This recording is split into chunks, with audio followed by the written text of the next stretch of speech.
इस इलाके की बच्ची, कभी इस शहर की बच्ची, कभी इस गांव की बच्ची, कभी इस कस्बे की बच्ची इस काफिर के साथ, उस काफिर के साथ, इस काफिर के साथ जा रही है कि नहीं जा रही है? अरे भाई बड़ी माजरत के साथ 2 मिनट की बात है, जा रही है कि नहीं जा रही है? तो अब इनका ईमान बचाना जरूरी है कि नहीं है?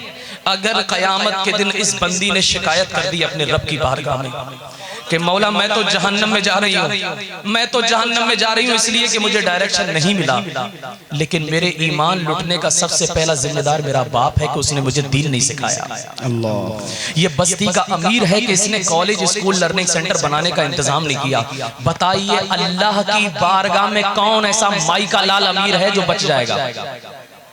इसलिए अगली बार मुझे बुलाना या मत बुलाना, अगली बार मुझे बुलाना या मत बुलाना, बड़ा गुनहगार बंदा हूं मैं, भी चाहूं तो नात पढ़ पढ़ के अपनी जिंदगी गुजार सकता हूं, मुझे किसी के आगे भीख मांगने की जरूरत नहीं है। लेकिन पिछले 10 साल से, मैं पिछले 10 महीने से मैं एक कोशिश कर रहा हूं कि जहां जहां ला इलाहा इल्लल्लाह वाले हो वहां वहां अपने कॉलेज होना चाहिए।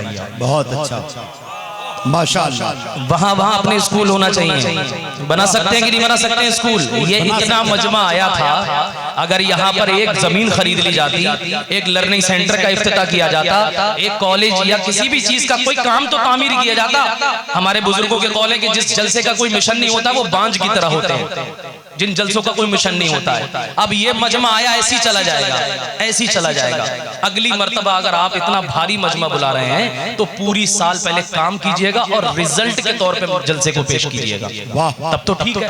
वरना आप कितने जलसे हो रहे हैं, आप झारखंड, उड़ीसा और आप उत्तर दिनाजपुर, ये बंगाल का इलाका ले लीजिए, जितने जलसे इन क्षेत्रों में होते हैं, अगर इन जलसों को बामकसद बना लिया जाए तो किसी भी बड़े पॉलिटिशियन या किसी भी बड़े बड़े आदमियों के आगे दामन फैलाने की जरूरत नहीं पड़ेगी।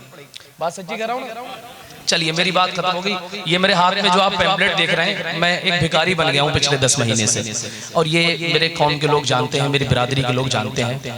मैं सरकार मुफ्ती आजम हिंद अलैहि रहमत व रिजवान की निस्बत से एक संस्था चलाता हूं, और उस संस्था का मकसद ये है कि पूरे क्षेत्र में, पूरे हिंदुस्तान में जहां जहां ला इलाहा इल्लल्लाह वाले हैं वहां वहां अपने लर्निंग सेंटर, कोचिंग सेंटर होने चाहिए। मैंने अल्हम्दुलिल्लाह पिछले साल अक्टूबर में 3 करोड़ रुपए की जमीन का बयाना किया।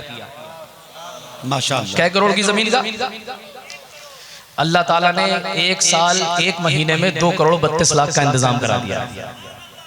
और ये मैंने कैसे किया ये तो मैं जानता हूं, और ये जो लोग मुझे सोशल मीडिया पे देखते हैं वो जानते हैं, ठीक है। तो अभी इसमें तकरीबन 80 लाख रुपए की जरूरत है। 3 करोड़ की जमीन है और ऐसा भव्य कॉलेज बनाना है जिसमें पढ़ने वाली बच्ची मुस्तफा जाने रहमत भी पढ़ेगी, ला इलाहा इल्लल्लाह भी पढ़ेगी। फिर ये बच्चियां ईमान से नहीं बहकेंगी, वरना आप ऐसी बातें करते चले जाओगे, ऐसी पार्टी पे पार्टी करते चले जाओगे, पैसों की फजूल खर्ची, बड़े बड़े नामवर पैसे वालों, शोहरत रखने वालों को जमीन खा गई है, उनकी कब्रें अंदर धस गई हैं, उनकी कब्र के पटले टूट गए, उनका नाम लेने वाला भी आज दुनिया में मौजूद नहीं है, लेकिन हाफिज़ मिल्लत को पूरी दुनिया जानती है। अल्लामा अरशदुल क़ादरी को क़यामत तक पूरी दुनिया जानेगी। क्यों? क्योंकि उन्होंने रात में रो रो कर तुम्हारे लिए एक मिल्लत के लिए ऐसे सरमाए खड़े किए हैं, आज आप नहीं खड़े करेंगे। आज अगर खड़े होते हैं तो 20 साल के अंदर सैकड़ों हजारों कॉलेज बन सकते हैं। बन सकते हैं कि नहीं बन सकते हैं? और अगर आप नहीं खड़े होंगे तो आप देख लीजिए, अपनी बच्चियों को दूसरों के अंडर कर दीजिए, और कर ही रहे हैं आप लोग। 10 घंटे तुम्हारी बच्ची किसी दूसरे के यहाँ रहती है। इसलिए हाथ जोड़ करके गुजारिश कर रहा हूँ, बरेली शरीफ से आकर के मैं हाथ जोड़ रहा हूँ आप सबके। सरकार ताजुश शरिया का शागिर्द हूँ मैं भी, मैं हाथ जोड़ रहा हूँ आपके कि खुदा के लिए अपनी बच्चियों का ईमान बचाने की कोशिश करें, वरना याद रखना ये जल से अगर मकसद वाले नहीं बने तो मुंह पे मार दिए जाएंगे क़यामत के दिन।